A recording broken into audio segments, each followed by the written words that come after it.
Um, Triangle family. I feel really blessed that I can share this time on Sunday together with you. Um, I tell my children sometimes, yeah, this one. I tell my children sometimes, when you're feeling really happy all the time, maybe keep it to yourself. Because lots of people around us in your everyday life are going through difficult things, whether you know it or not. And so when you're always happy and grateful, maybe sometimes it's better to be quiet about it. But today I'm going to do the opposite. So um, I am feeling very happy, very grateful for many things. And since we're getting to know each other, I'm going to introduce myself. But the theme that I want to share with you, it kind of resonates with what Reverend Uyama said in his speech a few weeks ago, that God, our Heavenly Parent, is our running companion, or companion runner, or guide runner. Do you remember that? Yes. So when an athlete is visually impaired, they need to run a course like a marathon, but they don't really know where they're going. They don't know what's in front of them. They don't know what's in store. There's curves, there's undulations, and they need encouragement and guidance, kind of like all of us. And God is doing that all the time. But before I begin our introduction and my testimony, I want to give a little shout out to a few people who welcomed us to the community. I want to start with Wanjin and Hami Bowman. Thank you so much. They actually welcomed us to the community even before we knew we were coming. So I think it was the Christmas. Was it last year? They were like, "Hey, you should come to the Christmas party." I was like, "Yeah, we'll come." So it just turned out that the party in South Carolina was going to be a little bit downscale. They weren't going to do the party. And so we were like, what are we going to do for Christmas? This sucks. And so Wanjin invited us, and I don't know that he expected us to actually come, but we were down for a party. And so that was kind of our introduction to your all community.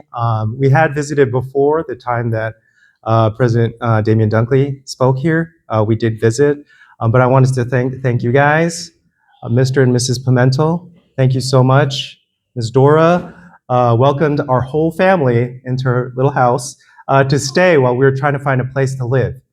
And thank you so much. And she gave us a place to stay, and she cooked food for us. And we had some deep conversations, even though it was the first time we were meeting, like we'd known each other for a long time.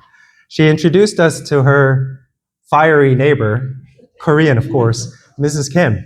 And Mrs. Kim told us, "Your plan is terrible. You must not live in that city that you're trying to move to."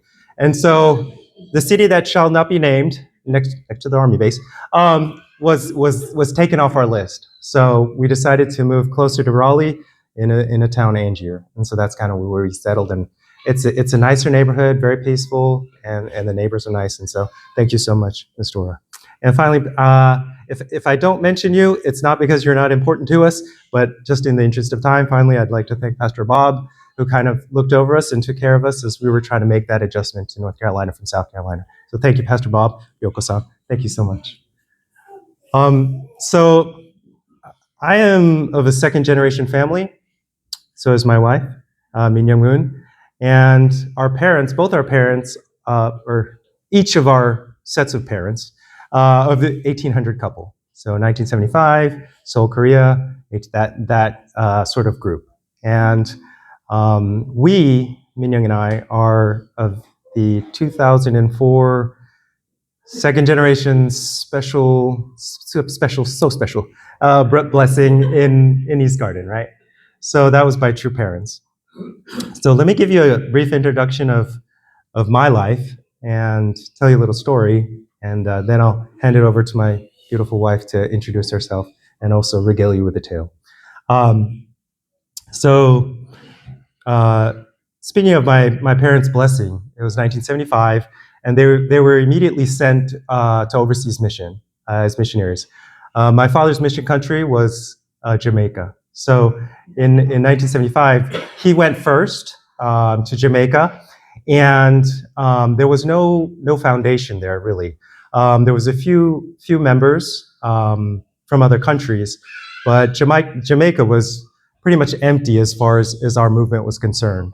So no money, no foundation, no real paperwork either. So they found their way doing this and that, odd jobs. But ultimately, my father started a business making pottery and decorating them, hand painting them, and selling them to tourists from America. This business took off after a little while.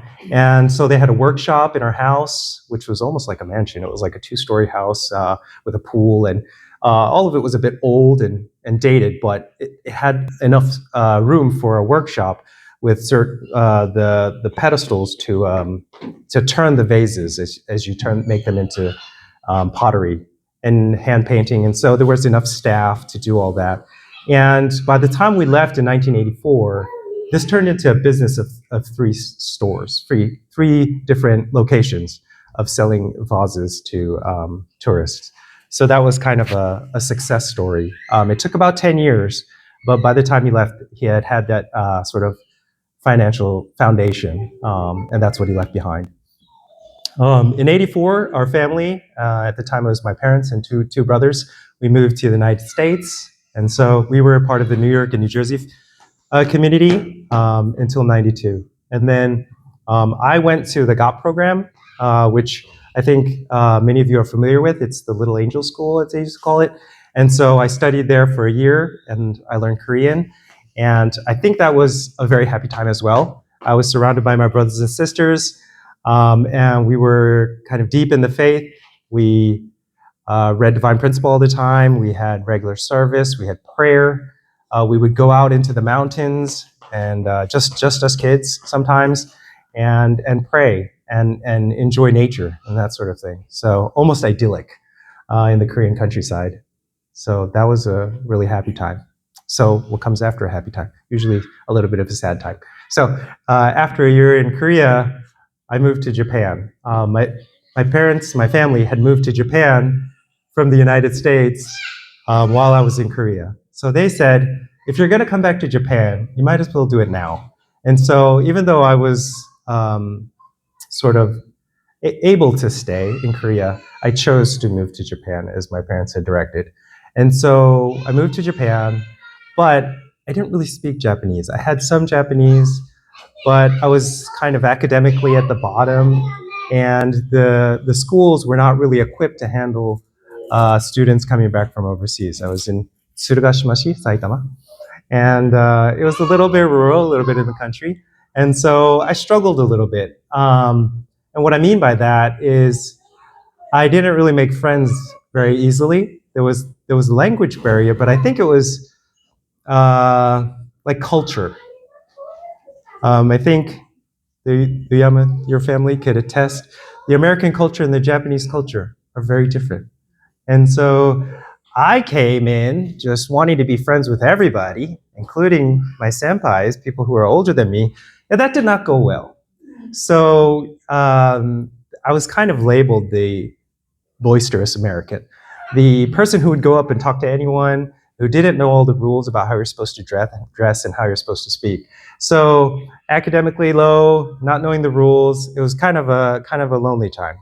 And so I don't know. I guess at that time I was just sort of lost, and it was a little bit of a downer. But I kind of pulled myself back up. I had a lot of help academically from tutors and whatnot, and I was able to get into a good high school. So a little bit sad, but later on, I went into high school and college in Japan, doing all right externally. So I got my grades back up, and I spoke the language fairly well, started to make friends, and everything was going good externally. But for me and my faith, it was almost non-existent. And so that carried on through college, and I tried to get back into the community. But by the time I was going into the real world, to go into to the workforce, yeah, the church and me were very far apart. I did visit churches in Japan. a few times, but it was so strange to me. I didn't grow up in that community. The rules were different. They always are. So unfortunately for me, and that also put a strain on my relationship with my parents. They tried and they tried to reach out to me, to connect with me, but I didn't receive it like at all. It was not so painful for me. I was doing whatever I want, but I think for my parents it was very hard. One thing that my father did was he would send me letters because we were living apart. I didn't read them, and because I knew what they were going to say. They were giving me father's words, very inspirational, but I wasn't raised in the church in the way that he was. For me, it was more familiar in America, in the society, having fun. And for them, it was mission and training and witnessing. So we grew up differently spiritually. But don't worry, it has a happy ending, so stay with me. So around in 2004, I was working for this company in Japan, outside of Tokyo in Saitama. And my mother, who we were still sort of okay terms, she calls me and she says, Father's matching again now. And I said, that's amazing. But we'd gone through the matching process a couple times through parent matching, which was starting to take effect. And it didn't work out. I didn't want to be matched with some stranger, and I'd met with a few candidates. And for a while, it was just like, I don't know what's going to happen, but it's not happening. But this time she said, no, father's matching, you must go. And I said, no. It was about Christmas time, and I was busy. I was so self-important. My work is so important. I'm 24 years old. This company cannot survive without me. But that was not exactly true, but that's how I felt. I felt, you cannot ask me to leave and go. But she was of a different mind. She said, no, you must go. And I kept pushing back, and she said, finally, if you don't have a good reason not to go right now, then you're going. I'm going to call you back in 15 minutes. You better say yes. And so this was like, about late December, near Christmas time. And I didn't have a good reason. And what I mean by that is, years later, people would ask me, why did you go to the blessing? I mean, that's the question, right? So everyone's like, And so for me, it was like, I believed true parents knew what's up. They would be better suited to choose someone for me than my parents would. So that was the reason. So I guess in hindsight, the time that I spent with my brothers and sisters, all blessed families, all blessed children of similar age from all different countries, that 1 year in God kind of saved me years later. So a decade later, I have very little connection to the church, but those fond memories, I think, anchored me to make that decision. Of course, my mom is very scary, but so it was a big deal. I said yes, but then I had to tell my company that I was going away for a little while because I was in Japan, in Saitama, and the blessing was happening in East Garden. So myself and a number of other second generation just got together in Narita, and we were on a plane, and we went to New York. So I'll tell you a little bit about what happened when we were in East Garden. So as we were making our way there, we were in a van, and all of a sudden they get the call that Father has changed the plan again, and we're not waiting 2 days. You're getting matched now. And I was like, no, certainly not. But apparently we are. So we put down our food that we'd gotten and just left it. We weren't eating then, and we went straight to East Garden. And by age, we were called up to the front, and true parents were there, and they were matching people. And I was like, oh my God, this is very sudden. I thought I would have time to prepare. No time to prepare. I thought I would have time to freshen up and change. No, you just go in clothes that you came in. And I remember the kind of the haunting voice of my father. If you're on a plane, you need to change. And I was like, no, there'll be time. There was no time. So I was in my training outfit, like my pajamas, because I was like, I want to be comfortable in the airplane. And that is the attire. Okay, those of you who are 24, you're old. Get up here. And I was, okay. And so me and another brother from Japan, only me and another brother were that age. But his family name is well known. It's Kurata family, Kurata Mitsuyoshi. And he and I went in front of two parents. We did our full bow. And so they wanted to match me with a Korean sister. And True Mother chose Min Young's picture. And she showed it to father, and father agreed. And so True Mother chose Min Young for me. So I feel very honored. And we're still here. But as I was walking away, I discovered, oh, there are two pictures. One of them is not Min Young. And I was like, this is a situation, but everyone's so busy. Everyone's involved doing a busy thing. So I went up to a person who looked like a Korean church leader. Surely he must be able to help me. Sir, I have two pictures. He's like, oh, he did the Korean, oh, and but he was calm and he said, which one was on top? And I said, oh, this one.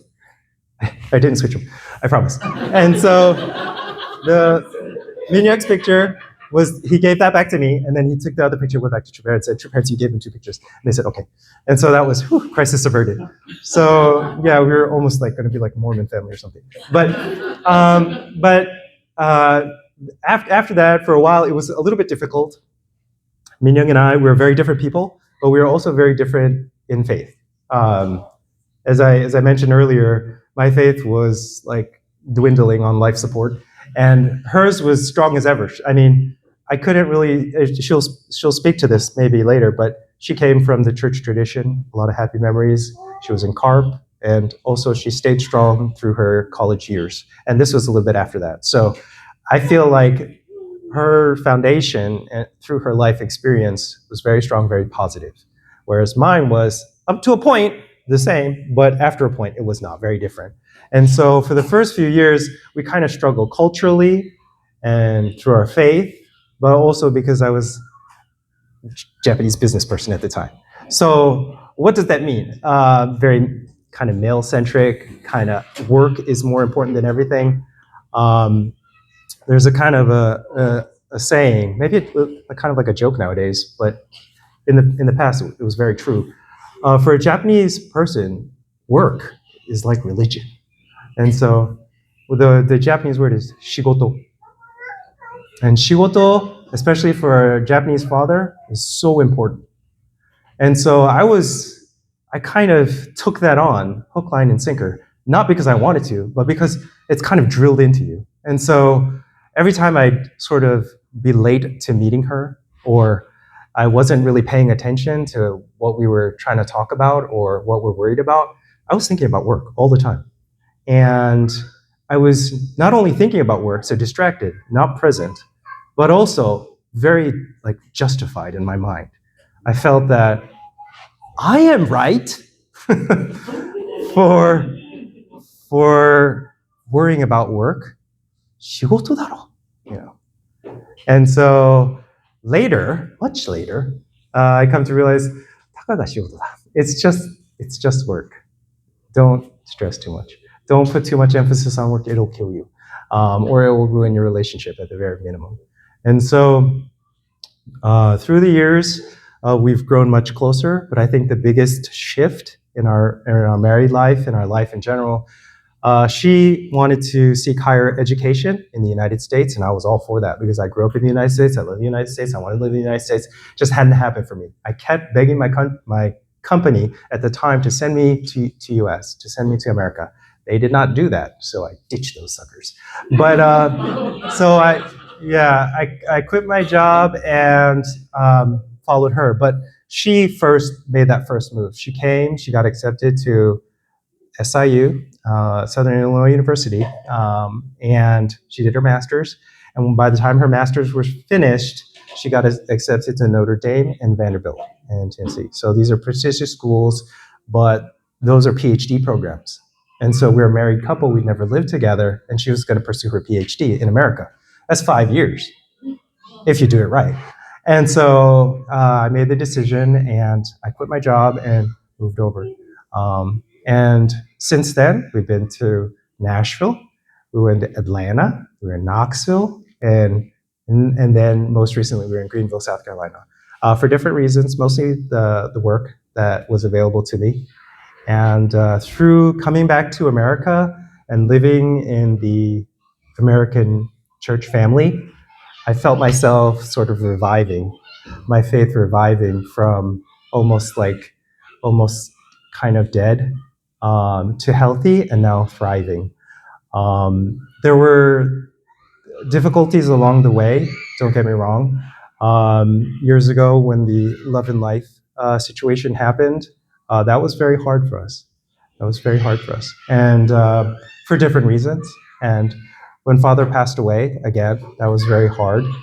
But even though those were very difficult times, I felt that because we had each other and because we were kind of facing true parents throughout, we were pretty okay. Emotionally, we were very hurt or disappointed or feeling betrayed. But in the general scheme of things, our family was solid. And so in Nashville, it was just she and I. And then in Atlanta, along came Takami, who is now 10 years old. And we were both in school, so it was tough financially, but who cares? It's in the scheme of things, it's not really a big deal. And so we made it through there. We both got our degrees. I have a Juris Doctor. So Minyoung says that I have to say that I'm a licensed attorney who does not practice law, but and she's a college professor. So we made it. And I didn't have a conclusion really, but I'm just these days, especially, I'm feeling so grateful to our true parents and our church family that was created by them, that was established by them. I feel so guided by my companion runner, my guide runner in heaven, because we are blind essentially to the spirit world, but we're receiving so much grace, so much guidance, protection every day, and I feel it. And looking back on my life, even though through those dark and lonely times, God was always with me. And I'm not a speaker, but I do talk all the time. So I'm hoping that my message does get across. But I am really a happy person thanks to God and True Parents, and because of all of you who follow True Parents. So thank you. That's my message. You sure? Now Minyoung will say a few words. No, just say